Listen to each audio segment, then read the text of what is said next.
Good morning. Today I'm going to continue with part two of the series on getting started with cattle on your homestead.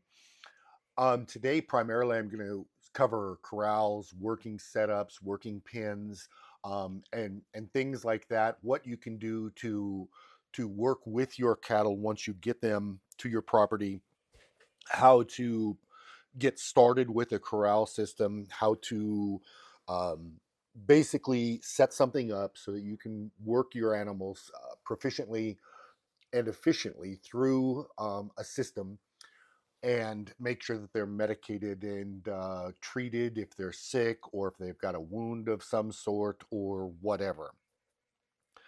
Um, pardon me. Please forgive my voice. I'm still sick. I'm recovering, but so I've got a little frog in my throat still, and I've got a cough drop as well. So anyway, what I'm showing here are the prices of equipment currently if you were to have to purchase everything new. I will show you a just a general setup for a corral. It doesn't mean that you have to set up a corral like this. You'll have to do whatever works best for you. And to be honest, this corral is pretty large and can handle much more than five bred cows or five pairs of cow calves together. But it's something that is doable and is should handle animals without problem. You may not need this size of a setup to begin with, and to be honest, if you've got five cows that are really gentle and you've spent a lot of time with, you may not need this type of a setup at all. Just know that you're going to need something to work with your animals if a cow gets a lump jaw, for example. Lump jaw is a swelling of the jaw area. If they get like weeds, like a cattail or something that gets embedded in their cheek, it'll get infected and it'll swell. And you'll need to have a place that you can secure your animals so that a vet can come in there and lacerate it or open it up and get rid of the infection, give them medications and things like that. So you'll need an area that you can secure your animals and work with them for injuries or sicknesses or illnesses if they get respiratory disease or whatever. So you'll need something to secure your animals. By the way, before I continue, if you're getting anything out of these videos or if you're enjoying my channel, please like, subscribe, and leave a comment. I really do look forward to the comments. I'm not familiar with different areas, how they do things in, say, Texas or New Mexico or Oklahoma or Australia or Brazil or whatever. So I would really look forward to a comment and reading those comments and sharing those ideas and thoughts even online. So please like, subscribe, and leave a comment. So what I have here is just kind of a basic design of a corral working type area. Please forgive these gray lines right here. That's about the best I could do with the Excel on the time that I had. This line basically is nothing. This line is also nothing. It's just the best I could do using the different outlines on the corrals. So the primary area of this corral will be 36 length and 36 wide. So you'll see that from this post or this corner to here should be approximately 12 feet. This would be an additional 12 feet, and then this would be an additional 12 feet. The reason I laid it out like this was because most of your panels are going to be 12-foot panels. The panels that I priced were prices that we have right now. Many times you can get discount prices, but these are what the prices are at this time at Tractor Supply. Now you can go in multiple different areas and find panels, different stores. You may be able to find some used or something along those lines. You'll see that these double lines are basically panels that I have secured, quote, so that they don't open or close. That doesn't mean that you have to follow that. You can put another gate here and it could open and close or anywhere here. when you're using this, you'll learn what works best for you, and over time this works and this doesn't work. So currently all I have is a gate basically in this corner that will swing off of this post. It will close open this way, sorry, or it will open this way to where it stands this direction, so that you can move your cattle into this area, into the primary corral area. If you've watched any of our videos or my previous videos, typically if I'm going to be working animals, say Saturday, Friday, I'll go in and I'll put some hay in here in this corner, maybe some pellets or something, and I'll leave this gate open, and the cows will move themselves into this area, expecting more food, more pellets, and all I have to do in the following morning is just close the gate. If they're not all in there, I'll rattle the can or rattle the tub, rattle the bag, and the cows will come in here where I feed them, and I can just close the gate behind them.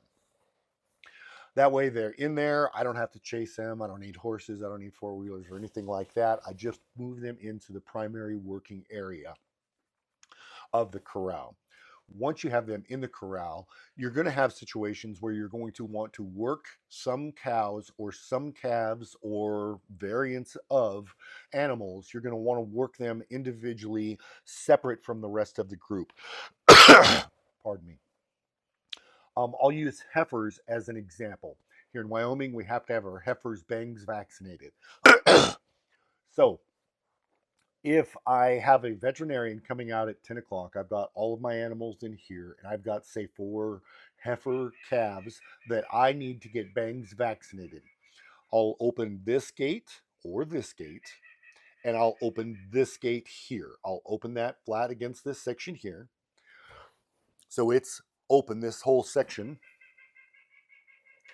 This whole section here will be open, and I'll open one gate, this gate or the other gate, and I'll work the animals so that I get the 3 or 4 heifers that I need inside this working area, and I'll close these gates. So now my 4 heifers are just in this area. The rest of the animals will be in the primary corral area, and I'll have these 4 heifers in this area. The vet can come out, she or he can see that, yes, these are 4 heifers. Um, and the reason we're isolating them is so that the veterinarian doesn't have to wait while we work 4 cows or anything else through. We're just working the animals that they need to work with in this area. Once the vet has seen them, yes, they've got 4, they'll start the paperwork. What I'll do is this gate now is going to be open. I'll try to push the heifers into this section, and then I'll close this gate behind them. Now that leaves them in a very small area. This is a gate here, and this is a gate here, or it could be any number of things, whether that be, some pipe that you just slide in behind them or whatever it may be. I'd make sure that both are open, and I would gradually, standing here, I would start pushing them and giving them plenty of time, pushing them towards this opening in here. Again, you don't need to push your animals to get them in there. If it's the first time they're going in this and the first time they're using this system, you may have to push them a little bit. The primary thing is just to let them see that this gate is open here, and it's open through this area here. Just ensuring that they'll recognize that this is an opening and this is an exit kind of a thinking for the animal. So this is the primary reason that we have the different working areas and the main corral area here. You'll get your 4 heifers, line them up here, close the gate behind them. The vet can bangs vaccinate and tag them through this lead up and the alleyway right there. And you'll be able to, this should be a head gate to secure the animal's head. That will keep them from moving forward or backwards or moving too often, too much. It'll secure the animal in place so that you can vaccinate or do whatever you have to do. So this setup is not the absolute. This setup is not the very best in the entire world. This setup is just a very primary starting point. I just use it as an example. And as I said in my previous video, I think it was part 1.5, where I discussed different options. Go online, look at YouTube, and look at many of the different corrals or working pens or bud boxes or whatever it may be, because there are hundreds of different ideas, and you may find that this is too big, too small, too whatever, and you don't need this. Maybe, for example, you don't need a full 3 panels this way. Maybe you only need the 2 panels and put a gate there, and you only need that part. Whatever works best for you. Um, Again, as I stated in the other video, I wouldn't dig and put in posts to start with on your corners. I would not do that. I would hold off. I would leave them. I would put in drive-in T-posts on every connection all along, and I would make sure that the panels are secure, but I would not make this permanent until you've figured out, okay, this is what works, this doesn't work, this is too big for me to work my 5 cows or whatever it is, and I need to do something different. It's highly recommended that you do that until you've figured out, okay, this really works for me and for what I've got. Just keep that in the back of your mind. So none of the prices are set in stone. None of the setup is set in stone. It's just an idea of a way to work with your animals. As I said, this gate here will open this way or this way. That way it's flat and opens completely for your animals. I didn't put the pivot here because it would cover this gate. It would lay over this gate or over this gate. I put it here so that it would open either way. So you work your animals in this area, work them into this section, and then basically using this gate, you're creating what they call a bud box. You can research that individually and see if that's something that's interesting to you or not. But it's fairly efficient and it works pretty well. It uses the natural thought process of the animal itself, the cows, and it allows them to think through and move to what is comfortable for them without putting a lot of pressure on them. So with this setup that I've got here, I have panel here, panel here, panel here. Same thing along all of the exterior. So I've got 3, 6, 9, 12. And then I obviously have 1, 2, 3 here. So that's 15. And then this one here makes it 16. Then 18 and 20. Now, these again don't have to be panels. If you've got a bunch of scrap lumber or 2x8s or whatever you've got, use what you've got. Absolutely. If you can, like I said, if you can find a lot of inexpensive lumber that is going to be solid and you think will hold your animals, great. Use what you've got. But what I'm trying to do is give you an idea, a good example of something that will work as a starting point, and it will give you an idea of pricing. Additionally, I've explained the panels and the number of panels, the 20 panels. Additionally, this should be a head gate, a way to open and close this section easily, securing an animal when it's in there and opening it when you're finished with the animal so the animal can go back out into pasture or whatever you want it to do. That will ensure that you have access to the animal's neck, its ears, and different things like that. The reason you're going to want access to its ears is because, like I said, if you have a vet coming out to bangs vaccinate or whatever, you're going to want to tag the animal, and you'll need access to the ears. So the head gate is going to secure the animal in place so that it can't go forward or backwards. It can't just go through easily, and it can't get back either. So that's the basic setup that I have. Pardon me. Now I'll just cover pricing of this setup as it is if you were to purchase it brand new. And again, if you can find other panels, if you know somebody that's getting rid of panels, if there's a farm auction, elderly person is going out of business, they can't do it anymore, the kids don't want to take over the ranch, whatever it may be, pardon me, then for by all means go to auctions, go to these places, and look at what's available and consider this is the price new. I have X amount of dollars that I can buy, even if it's just 6 panels. If you can get 6 panels for $75 a piece, you've saved a huge amount of money. You can go to another auction or whatever, and you've saved a lot of money. So I'm going to go to the pricing of all the equipment as it is shown here. So with the setup that I have here, you may be able to do something different locally, and I'll cover that here in the lower section here, a couple of different options.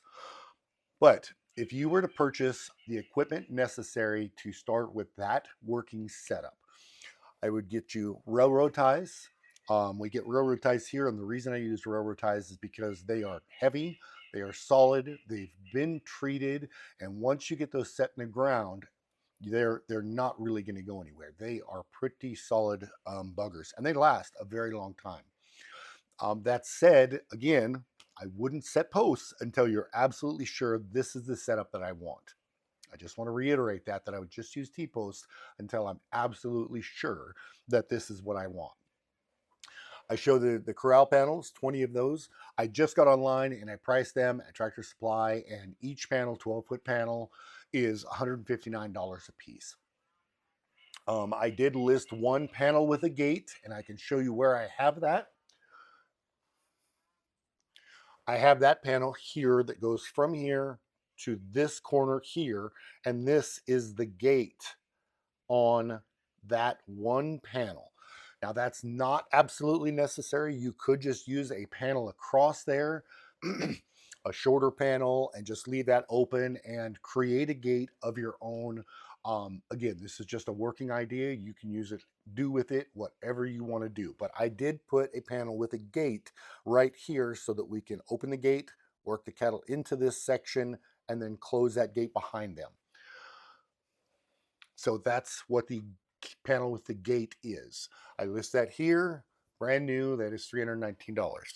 Now, head gate, I have listed, you can get a head gate, just the head gate. And all that is literally something that would secure onto panels or posts or whatever you have. And all that does is open or close, it will hold them between the shoulder and the head around their neck right there.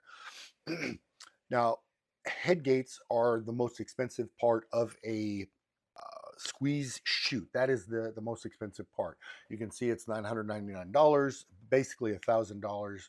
You can get a squeeze chute for about $1,500 brand new, or $1,600 right in there. But I went with the lower cost item to begin with. Personally, I would get at least a squeeze chute with the head gate for the $15.99, because it's going to give you better control of an animal once it's in your workspace right there. It'll secure their head, it'll squeeze their body a little bit, so that you have better access to giving them shots, vaccinations, treating them, whatever it may be. The animal won't be able to move as much, and you've got much better control. I also put in there a water tank, and I listed a tank heater. I don't know where you live. I don't know what you've got for setup. Say if you live in Oklahoma and you've got a creek that runs through your place and you don't need water, it's not something you'll need. You obviously won't need that. If you live in Australia, I wouldn't think you'd need a tank heater. These are just components that I have to have in my area. Any of the animals that are remaining in the corrals, I have to have a water tank and a tank heater for those animals. So I listed those so that you know going in that these are things that I'm going to need. So the total price, if I were to do everything as listed, is going to be $4,975. It is pricey. It is a good amount of money, but it's if you were to purchase everything brand new, that's pretty much what you're looking at for a basic corral setup, as I've shown you, to begin with. Now, again, you may be able to go with 24. Go back to the other page here. You may be able to go with the panel here and a panel here. Same thing here, a panel here and a panel here. Move this up and just go 24 wide by 36. Or you may be able to go 24 by 24. That's getting kind of small, but it's manageable. You could work with that. So you can cut corners, change this, whatever it is. Just you'll need to use what space you have available and what funds you have available as well. I'm just kind of showing you the setup that would work well if you were to start with, say, 5 cows, 5 bred cows, and your plan is to intend on growing each year. Say you're keeping 3 of your heifers, or you're going to purchase 3 more cows, or you're going to sell all your calves, and with that money, you're going to purchase 3 or 4 more cows each year. This setup with what I've got here will be large enough for you to grow with and be able to work more animals as you continue. Another area that I discussed before is maybe you've got a friend that has cows and has a corral, has his own bull. He or she has his own bull, and that type of setup. I'd mentioned this in the earlier video.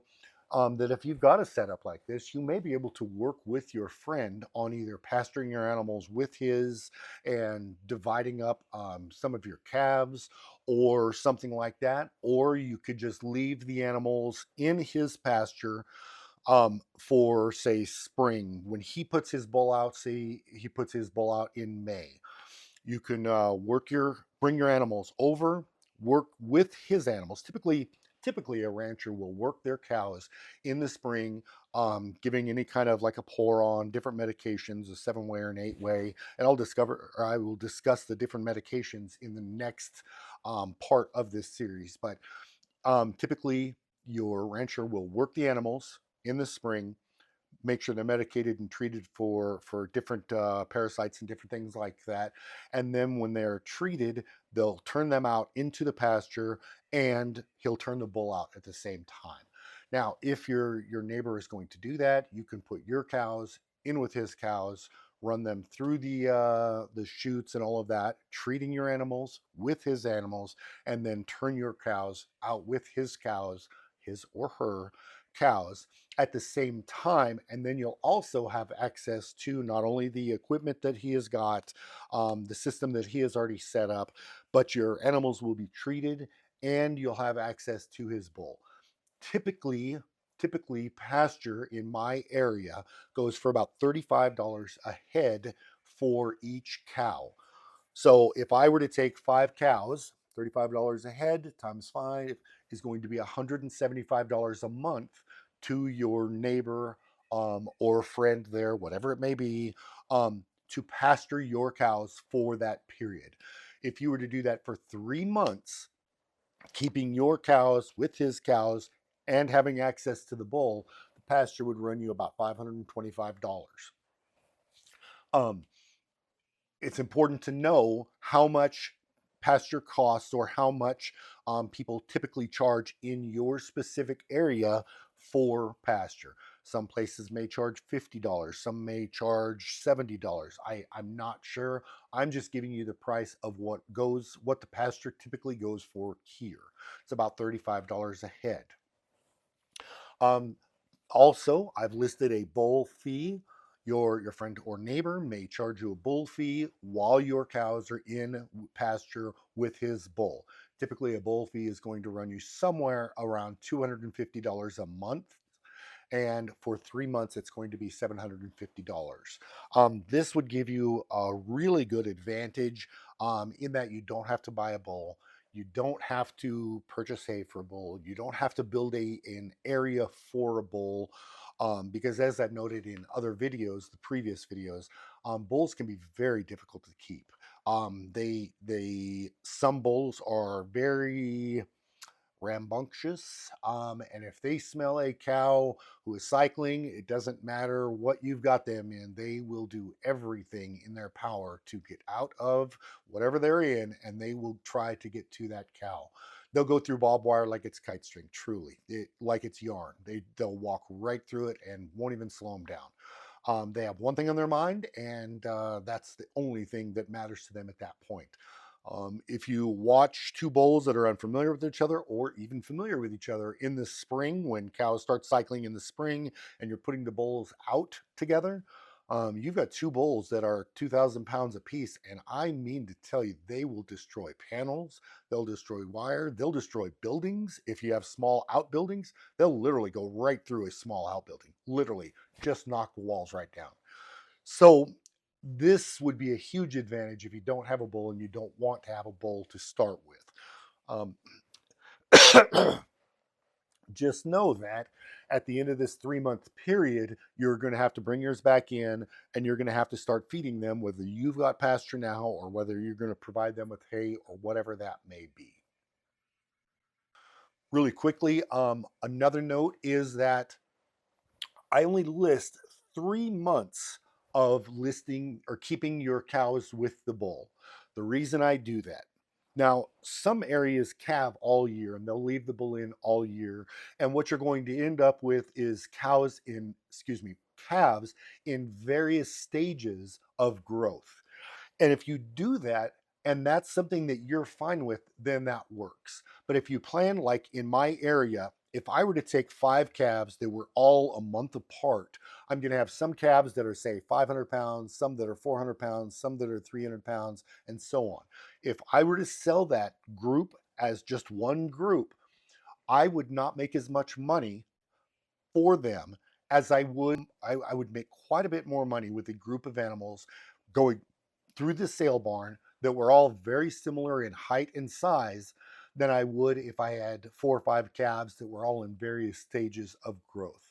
Um, the reason being is because we all calve in a very similar time frame, and if the purchasers see them in various stages of growth here, the buyer will think that, well, some aren't growing as well as the others, so they will basically dock you for animals that are not similar in size and shape. So that's the reason I list the bull only being with the cows for 3 months. Here, that is pretty typical. The window we shoot for generally is between 60 and 90 days. So it's just something that you need to know, going to a sale barn, that your animals, the group of calves that you go to sell, if they are all similar in height, size, and weight, you're going to make better money than you would with 5 calves that are all very different in size, height, and weight. Um, you're going to get docked and you're not going to make as much money. So if you have one that's younger or behind the others, I would sell it individually, away from the rest of them. So anyway, what I've done is I've listed the pasture, so that you can use their pasture, their equipment, and their bull. Using this kind of a method, as I listed before, as I spoke about before, is extremely beneficial to you because you won't need a corral immediately. Um, I would use this time absolutely to start building a corral. You're going to need at least an area that you can treat your animals, because your friend may be on vacation to Jamaica and you've got an animal that needs treated, medicated, or something, and you don't have access to their equipment. So you're going to need an area that you can work your animals. Um, that may not be a corral. It may be just a small working pen that you can secure an animal and treat them for a foot injury, or, like I said, lump jaw, or something else that happens. You're going to need that equipment, but this will give you a little bit of a time that you can say, okay, I've got time to build this and find the materials so that I don't have to come up with the $5,000 up front. I can spread this out over 4 or 5 months and, buy the equipment that I need to get things started. I really appreciate your time today. I hope this has been beneficial. Um, the setup, as I said here, is not something that you absolutely have to set up. I use this as just a basic example of a starting point. Again, but this would be a decent starting point. You may go smaller, as I'd said, and set this here and just go to this, reducing it to the 24 feet by 24. And that's something that you could do. Um, but what works best for you is what's most important. I sure appreciate you watching today. If you've gotten anything out of this, please like, subscribe, and leave me a comment. As I said, I really look forward to the comments. In the next video, what I'm going to start covering are vet supplies, medications, and different things that we use to give our animals and treat our animals every year so that they are protected from parasites and different things like that we have to take care of to keep our animals in the best shape possible. Again, thank you very much for watching. I appreciate it. Have a great day.